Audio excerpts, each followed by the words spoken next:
नमस्कार विद्यार्थी मित्रों। तो आज हम सेतु अभ्यासक्रम के 35 और 36 दिन के बारे में जानकारी देंगे। और ये जो 35 और 36वें दिन में हमें यहाँ पर जो क्षेत्र बताए दिए गए, इस क्षेत्र में हमें यह देखना है कि श्रवण यानी सुनना, संभाषण यानी हमें कुछ जो विषय है उस विषय पर भाषण कर लेना, मौखिक भाषा और मौखिक भाषा का विकास, यह हमें इस सेतु अभ्यासक्रम के माध्यम से आज के दिन में हमें देखिए।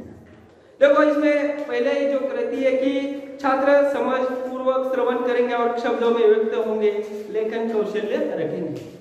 देखो, तुम जो छात्र है, तुम लोगों को सबसे पहले यह काम कर लेना है कि सबसे पहले जो भी अध्यापक हमें पढ़ा रहे हैं उसका शांतता पूर्वक श्रवण कर लेना, और श्रवण करने के बाद हमें यह कर लेना है कि लेखन में कौशल्य रखना चाहिए।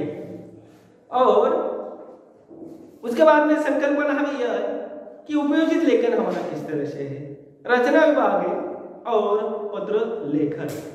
तो इसके लिए हमें सबसे महत्वपूर्ण कि हमारा जो एग्जाम है, बोर्ड एग्जाम है, इस बोर्ड एग्जाम में हमें 5 अंकों के लिए पत्र लेखन होता है।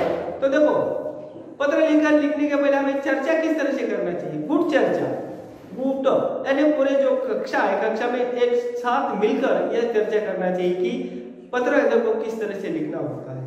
अपने विचारों को लिखित रूप से अपेक्षित व्यक्ति तक पहुंचाने वाले साधन कौन कौन से हैं। देखो, पुराने जमाने में ऐसा था, हमारी जो अपेक्षा है, अब हमें जो एक संदेश दूसरे व्यक्ति तक पहुंचाना है, इसके लिए पुराने जमाने में पंछियों का भी इस्तेमाल किया जाता था। इतना ही नहीं कि सबसे महत्वपूर्ण साधन यह था कि पत्र लेखन। और लेकिन आज का जमाना बहुत बदल चुका है। आज का जमाना एक वैज्ञानिक युग है, ऐसा हम कहते हैं। और इस वैज्ञानिक युग में देखो, अलग अलग तरह की तकनीकी आ चुकी है, और इस तकनीकी में सबसे महत्वपूर्ण संगणक है, भ्रमण ध्वनि है यानी हमारा मोबाइल है। दूसरी बात है अंतर्जाल, इंटरनेट कहते हैं हम उसको। दूसरी बात है ईमेल, वीडियो। इस माध्यम से हम एक संदेश दूसरे व्यक्ति तक बहुत आराम से पहुंचाते हैं।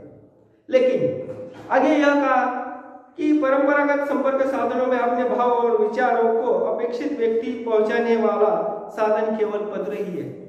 देखो, खुद का भाव, अगर हम परंपरागत की बात कर लेंगे तो हमारा खुद का भाव दूसरे व्यक्ति तक पहुंचाने के लिए सबसे महत्वपूर्ण अथवा अपेक्षित साधन कौन सा है, पत्र ही है।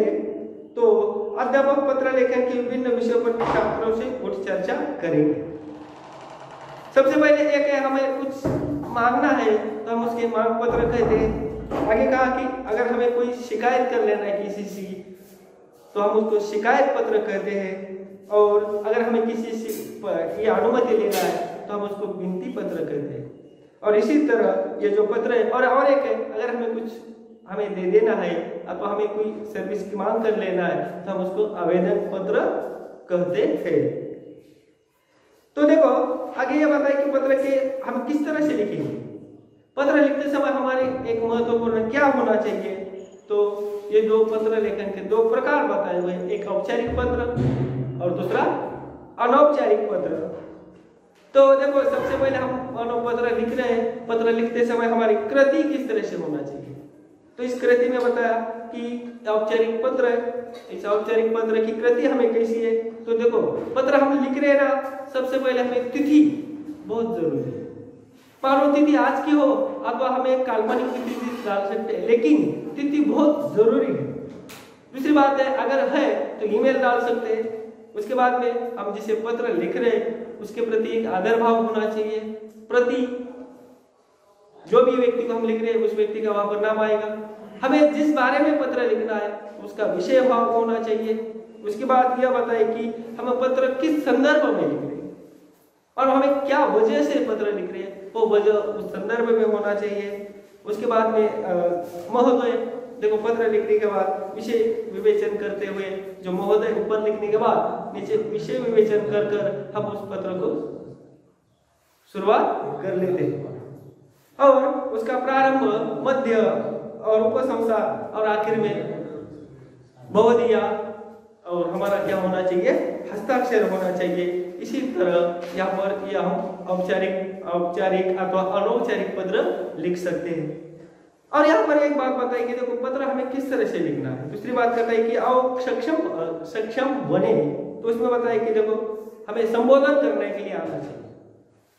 हमें सीधा लिखने के लिए बैठ गए तो हम लिख नहीं सकते, इसलिए पहले हमें सुनना चाहिए, श्रवण करना चाहिए और श्रवण कर कर एक दूसरे को संबोधन करने के लिए आना चाहिए। उसके बाद बताए कि उस पत्र का मध्य किस तरह से होना चाहिए, आखिर किस तरह से होना चाहिए, और जो पत्र हम लिख रहे मानो जिसे हम भेज रहे उसके हस्ताक्षर होना चाहिए, नाम पता और मेल, ये चीजें बहुत होना जरूरी है। तो आज हम यहाँ रुक रहे हैं और इसी तरह ये जो पत्र लेखन है, ये पत्र लेखन यहाँ पर एक समाप्त हो रहा है। धन्यवाद।